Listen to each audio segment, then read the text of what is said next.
देश भर में देशभक्ति का अलख जगा रहे आदरणीय सुरेश चौहान जी, आदरणीय अश्वनी जी सामने बैठे हैं, हमारे बड़े आदरणीय हैं, और उपस्थित बंधुओं, वास्तव में बहुत ही ज्वलंत, बहुत समीचीन विषय आदरणीय सुरेश जी ने उठाया है।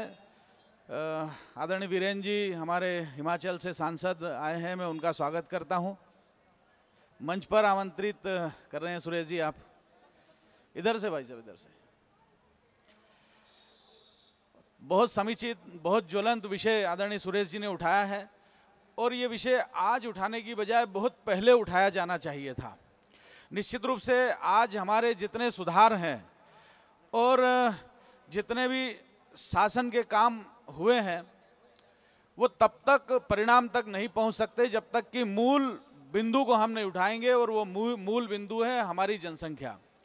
क्योंकि हमारे पास विश्व की आबादी का करीब 16% हिस्सा है और जमीन केवल 2% है, और ऐसी स्थिति में हमारी आबादी, हम विश्व के दूसरे सबसे बड़े राष्ट्र हैं, लेकिन जो पहला राष्ट्र है चाइना, उसने अपनी आबादी का नियंत्रण किया हुआ है। लेकिन भारत में दूर दूर तक राजनीतिक कारणों से इस पर कोई विचार नहीं हुआ है। उसका परिणाम यह है कि हमारे यहाँ डेमोग्राफी बड़ी तेजी से चेंज हो रही है, और भारत का जो जिसे जम्बू द्वीप कहते हैं, जिसको भारतीय उपमहाद्वीप कहते हैं, उसमें हिंदू निश्चित रूप से आज अल्पसंख्यक होने की दिशा में है। मैं केवल भारत की बात नहीं कर रहा हूँ, अफगानिस्तान भी कभी इसी देश का, इसी सांस्कृतिक परिवेश का हिस्सा था, पाकिस्तान भी हिस्सा था, बांग्लादेश भी हिस्सा था, और भारत भी।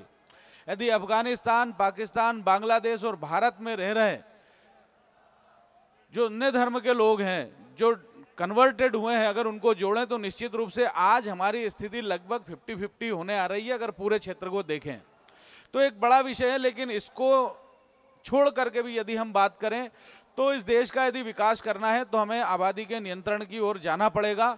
क्योंकि हम देखते हैं कि एक जगह हमको पुल बनाना है, पुल की आवश्यकता लगती है, या एक स्थान पर हमको एक स्कूल बनाना है, और स्कूल का जब प्रस्ताव होता है, लोग मांग करते हैं, प्रस्ताव होता है, फिर प्रस्ताव होता है, वो स्वीकृत होता है, फिर बनता है, और इसमें 5-10 साल लग जाते हैं।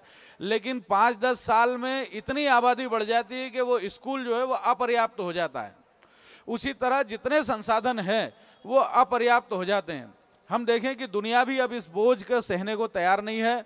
सन 1927 में जो पूरे विश्व की आबादी थी वो 2 अरब और 60 करोड़ ऐसी कुछ थी, लेकिन आज विश्व की आबादी 7 अरब हो चुकी है, और 7 अरब से भी बढ़कर के अगले 10 सालों में वो करीब 8.5 अरब हो जानी है।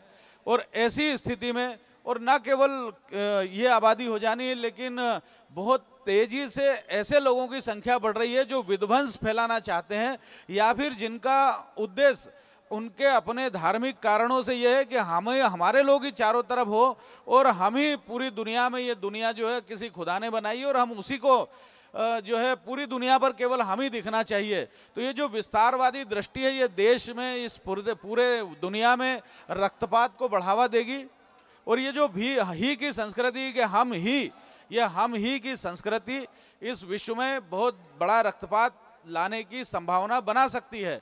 और इसलिए इस देश को यदि बचाना है तो निश्चित रूप से जिनको क्वालिटी ऑफ लाइफ का प्रश्न है, जिनको जीवन की गुणवत्ता का विषय है, वो सोचते हैं कि भाई हमारे दो ही बेहतर हैं, या और यूरोपीय देशों में तो और ज़्यादा समस्या है, वो 1 और नन पर आ गए हैं कि या तो एक बच्चा या नहीं बच्चा।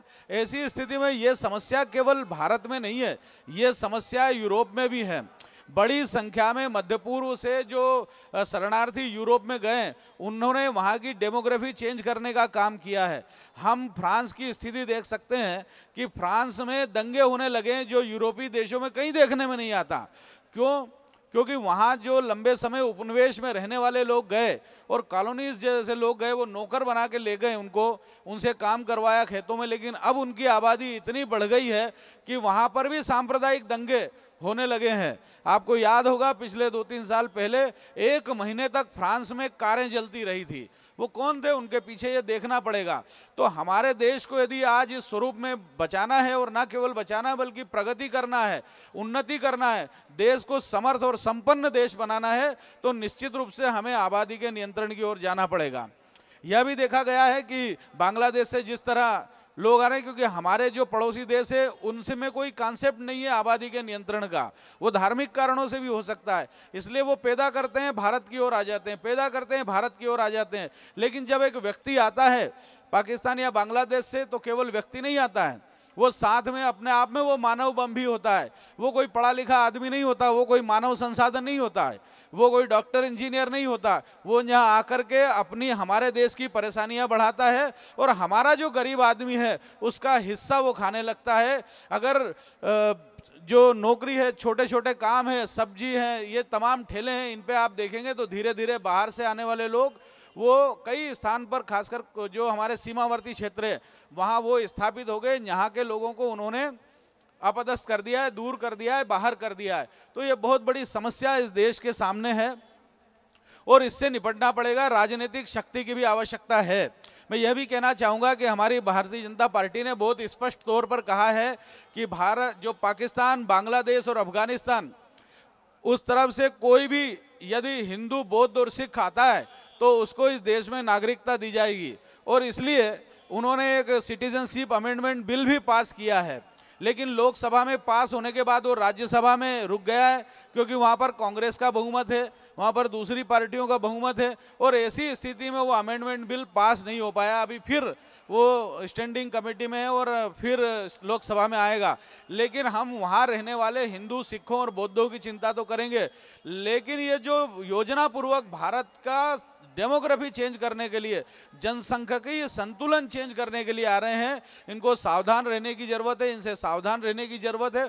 और भारत में भी जो हम 5 और हमारे 25 की संकल्पना है, इसको रोकना पड़ेगा। और कोई यदि कहता है कि साहब ये तो इसलिए इतने बच्चे हैं कि साहब सब ईश्वर करेगा, सब खुदा करेगा, तो मैं ये कहना चाहता हूं कि उनको फिर कोई इस तरह का रोना नहीं रोना चाहिए कि साहब हमारे यहाँ देखिए कपड़े नहीं है, हमको नौकरी नहीं है, हमारे लिए ये नहीं है, शासन ये करे, शासन वो करे, ये कहने का भी हक उनको नहीं है।